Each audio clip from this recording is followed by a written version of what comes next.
들어가겠습니다. 어제 이제 제가 장중에 상당히 많이 고민을 했죠. 시장이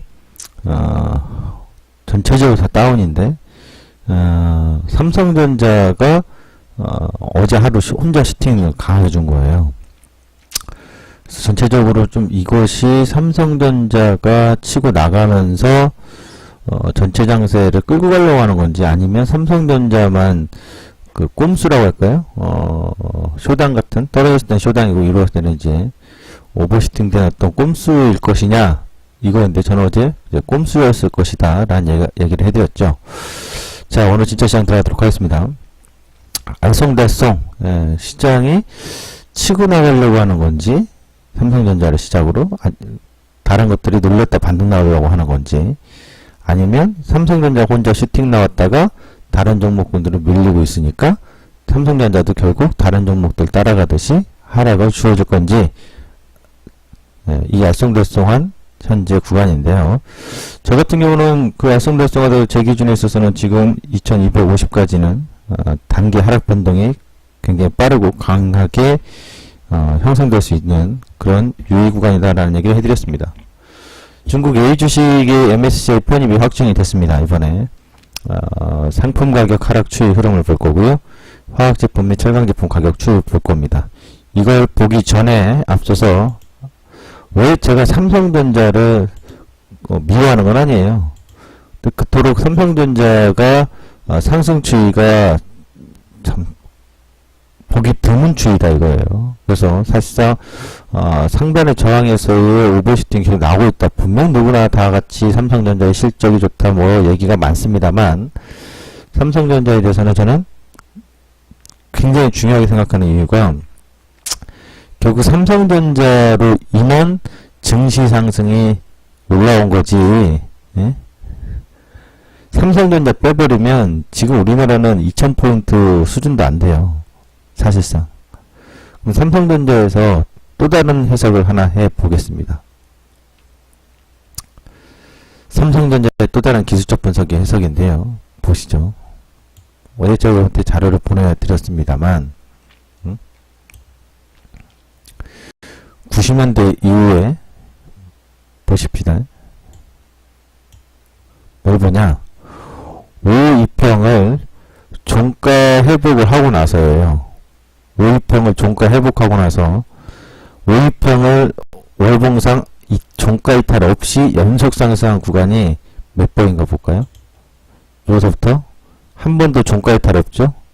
없죠? 없죠? 그쵸?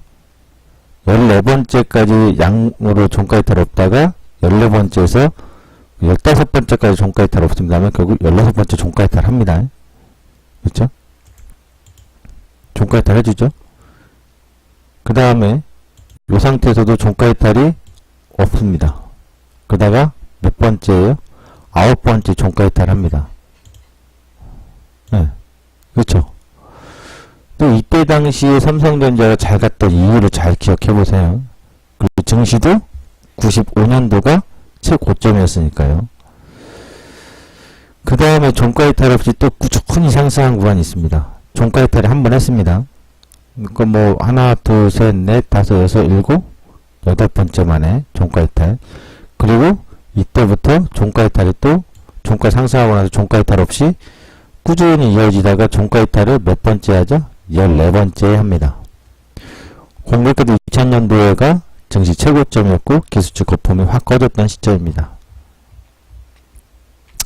종가 이탈이 없이 이때부터 종가 상승을 하면서 종가 이탈이 7번째 나옵니다.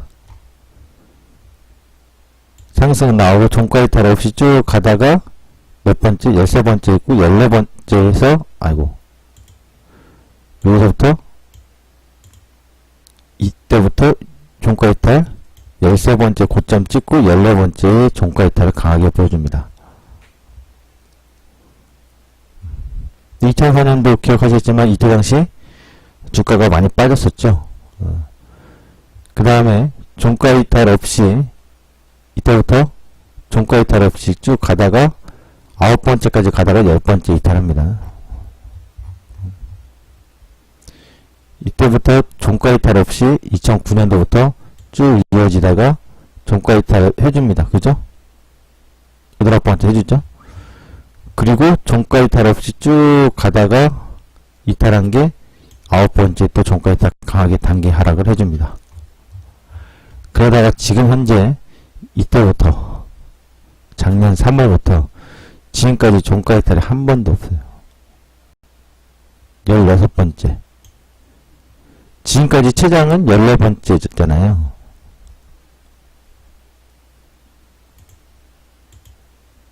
끝없이 오를 것 같지만 끝없이 오르는 종목은 없습니다. 끝없이 하락할 것 같지만 끝없이 하락하는 것도 없습니다. 근데 여기서 한 가지 포인트 여러분들 찾으셨나요? 뭘 찾았죠?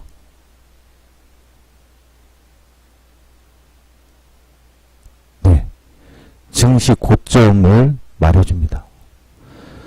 우리가 대표적으로 IMF 불기 전에 94, 95년도에 증시 고점이 나왔었고 2000년도에 99년 2000년도에 고점이 나왔었고 2004년도에 눌림 나오고 2006년도에 뭐 그 이후에 증시가 2007년도에 다른 주식들 다시 말하면 이때 당시에 2006년 7년도에 삼성전자가 눌리는데도 불구하고 삼성전자 뺀 다른 주식들이 확 올라왔잖아요. 그래서 증시 슈팅을 했죠. 지금 바로 그 시점일 거냐. 그러니까 다시 말해서 삼성전자가 눌러도 다른 종목군들이 2006년 7년도처럼 호황을 맞이할 정도의 업황이라서 끌고 갈 수 있느냐. 그렇다면 증시 상승 맞아요. 2500이 아니라 3000포인트 얘기해도 돼요. 그런데 그때하고 지금 엄연히 다른 것은 삼성전자 반도체 외에는 사실상 전부 다 업황 둔화 및 매출이 따다닥 반토막이 나고 있다고요. 매출이 감소하고 있다고. 영업이익 개선이 중요한 게 아니라 매출이 증가해야 된다고요. 매출이 증가하고 있지 않은 업황의 호조가 아니라 둔화입니다. 그렇다면 과연 2006년도 7년도처럼 증시가 계속 올라갈 수 있을까요? 또 2009년도 삼성전자 찍고 2010년도 또 왔다리 갔다리 증시 흔들어 갔었죠. 그리고 삼성전자 치고 간 다음에 2012년도 또 한번 하락 돌림이 나왔었고요. 그래서 삼성전자가 지금 쉬어가는 동안에 이 기간에 내수주들이 싹 올라갔잖아요. 그럼 지금은 삼성전자 16번째입니다. 저는 16번째가 꼭지가 되고 17번째, 사실상 15번째가 꼭지가 되고 16번째에 종가 이탈이 될 거라고 봤는데 한 번 더 슈팅을 주는 거죠. 근데 슈팅을 주는데 이걸 두려워야 되냐? 전 두려워야 된다고 생각하지 않아요. 어차피 예를 들어서 내가 예를 들어서 이 그림 봤을 때 반드시 얘가 200만원을 갈 거다 알았다면 아 여기서 150만원 잡나 여기서 130만원 잡나 아 가는 거 몇 년을 빠지고 흔들어 놔도 간다는 것만 확실하고 있다면 뭐가 들었습니까? 200만원 가서 먹고 나오는 것이 못 산 사람이 바본 거지. 거꾸로 이게 지금 다시 200만원을 내려올 거다라고 한다면 뭐가 들었습니까? 올라갔다가 내려오는데.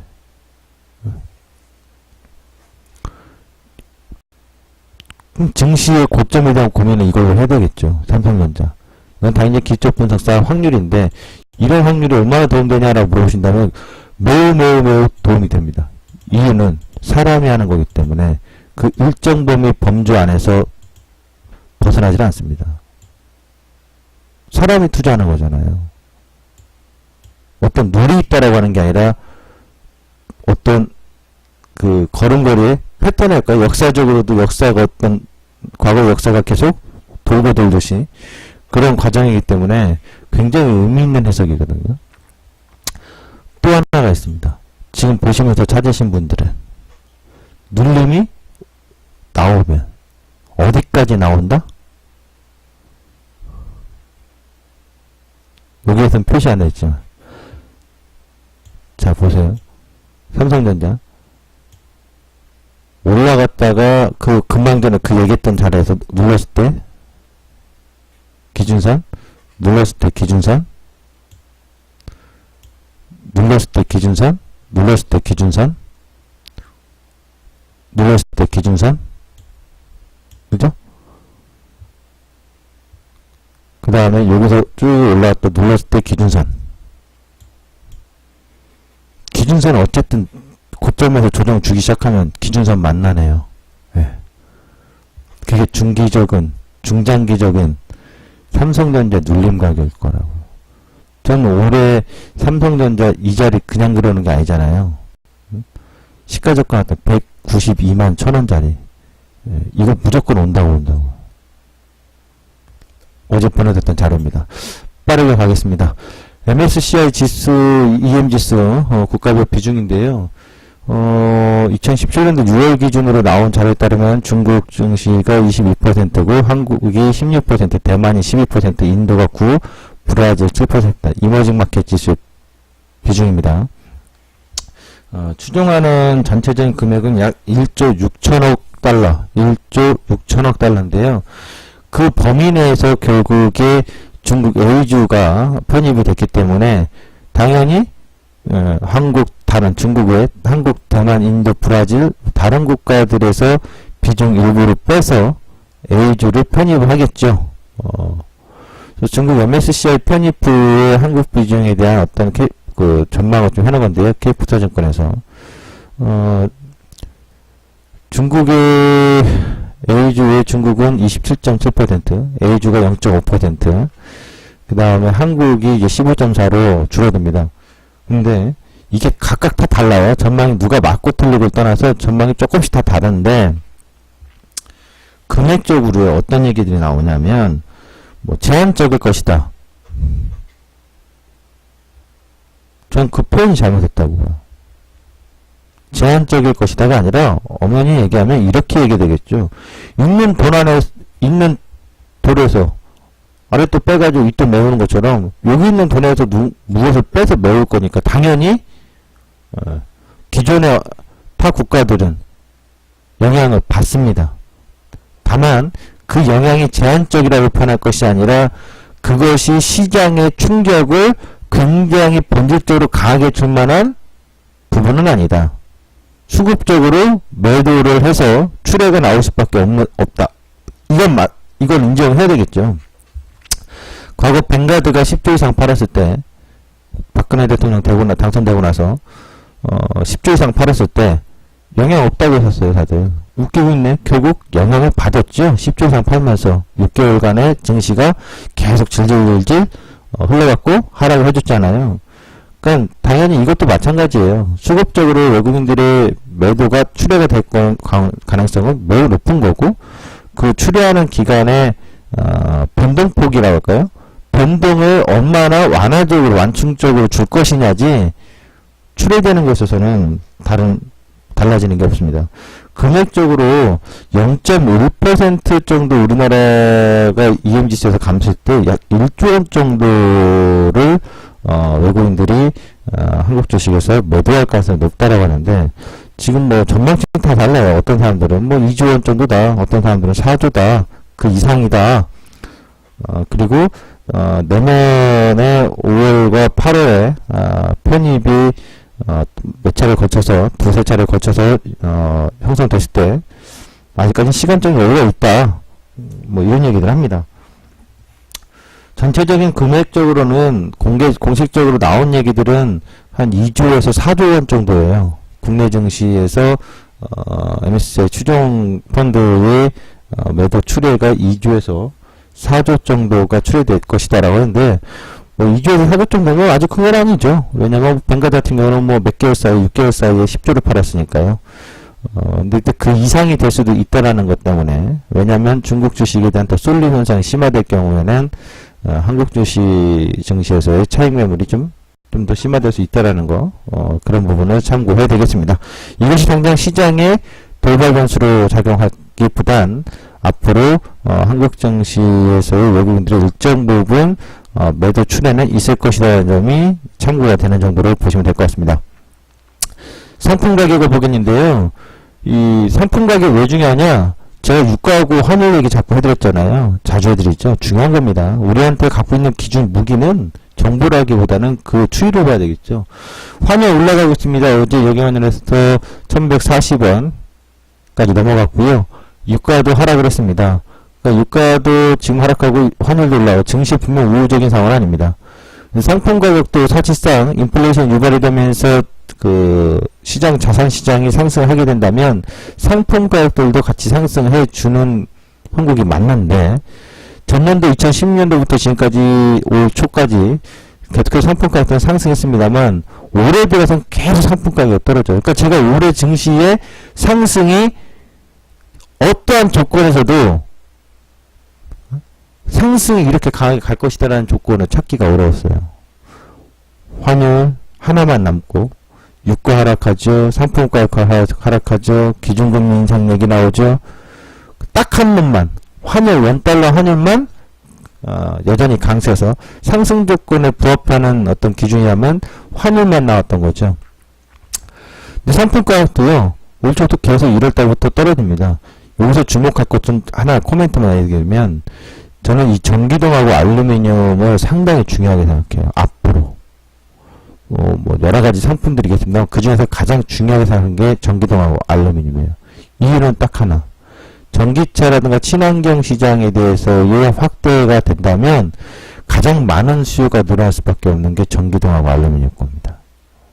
그래서 전기동 불이죠. 이쪽하고 알루미늄 업체 관계된 업체 대표적인 게 LS예요. LS 그룹. 그 다음에 풍산도 또 관계가 있긴 합니다. 이 기업들 알루미늄 업체도 마찬가지고요. 굉장히 중요하게 봐야 돼요. 투자 관점으로 굉장히 중요하게. 어쨌든 올해 들어와서 전체적으로 좀 다운을 보여주고 있고요. 그 다음에 니켈 주석도 마찬가지고 보시면은 석탄은 좀 뭐 상승하겠습니다만 천연가스 하락. 그러니까 포스코대 같은 경우는 천연가스 등락에 의해서 주가가 형성이 됩니다. 전년도에는 포스코대가 쭉 올라왔습니다만 올해 들어서 왔다 갔다 하다 보니까 포스코대도 왔다 갔다 하고 있죠. 누르고 있죠. 배드, 그 다음 옥수수, 코코아, 원당 전체적으로 하락합니다. 그러니까 전체적으로 상품 가격도 추이가 하락하고 있다라는 거죠. 이제 화학업체로 가면요. LBS 정제 마진하고 보겠습니다. LBS는 좀 호조입니다. 최근에 가격이 호조입니다. 가격 상승이 나타나고 있고요. 정제 마진은 상당히 약해요. 보시면은 이게 2015년도 때의 정제 마진 폭인데 지금 보시면 뭐 거의 제일 낮은 수준에서의 정제 마진 폭이 움직이고 있다라는 거죠. 정유업체들도 그렇게 좋은 일이 없어요. MEG, 피트, 펫 보시면 전체적으로 MEG하고 LBS는 상승이 좀 나오고 있습니다만 나머지 것도 보시면 페트 쪽이죠. 하락하고 있죠. 이것도 MEG하고 LBS는 전체적으로 상승 나왔다가 눌렸다가 최근에 단기 한 1, 2주 전부터 다시 상승이 좀 나타나고 있는 모습이고요. 에틸렌 가격 전체적으로 다운입니다. 보시면 2015년도에서부터 다운되고 등락을 합니다만 전체적으로 추이를 강하게 뚫고 나가지 못하고 하락하고 있다. 지금 800불대까지 내려갔으니까요. 900불에서 프로필랜도 마찬가지입니다. 그러니까 전년도에 2010년도 상승 이후에 2017년도에는 다 꺾임의 추이를 만들고 있다. 부타디엔 가격도 급하게 하락하고 있죠. 금호석 같은 경우는 뭐 가격이 올라가지 않는 거고요. 벤젠도 하락을 합니다. 툴렌, 자일렌 뭐 별 작년에 반등도 크지 않았는데 올해도 상승을 이어가지 못하고 결국 누릅니다. 그 다음에 01도하고 점일도인데요. 보시면 가격 상승 별로 없죠. PP도 마찬가지고요.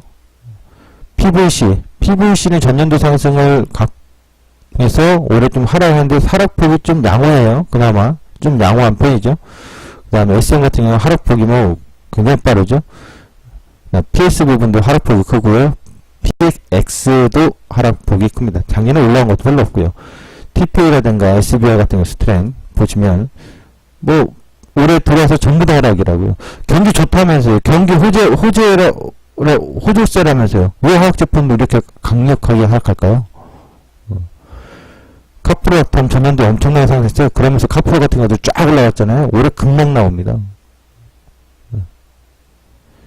면화 가격도 올라가다가 올해 들어서 뚝뚝 떨어지기 시작했고 천연고무학도 그러다 보니까 이제 부타디엔 같은 경우도 팍팍 빠지는 거죠. 합성고무 같은 경우.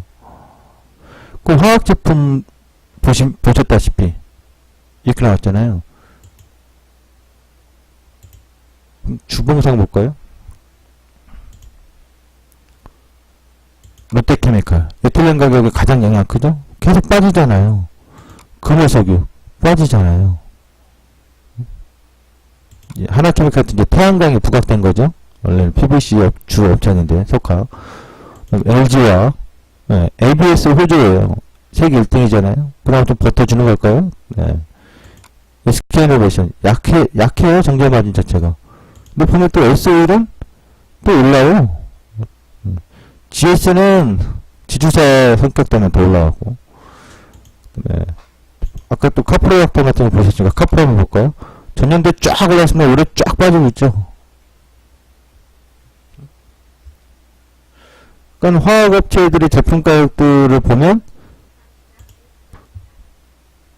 화학주들이 빠지는 게 이해가 되는 거고, 화학주 약하다는 얘기 계속 했던 거 제가 지난번에 보여드렸듯이 그런 모습이 반영되어 있는 거죠. 철강도 저 약하다고 했죠. 철강도 근데 지난번에 기억하실 겁니다. 철강 가격은 괜찮다, 희한하게. 업황이. 지난번 이 진짜시장 브리핑에서도 기억나실 겁니다. 국내 철강 가격이 괜찮다. 한국철강하고 대한제강 한번 보세요. 열연, 맹연, H강 다 하락입니다. 국내. 올해 들어와서. 왼쪽은 이제 중국 제품들.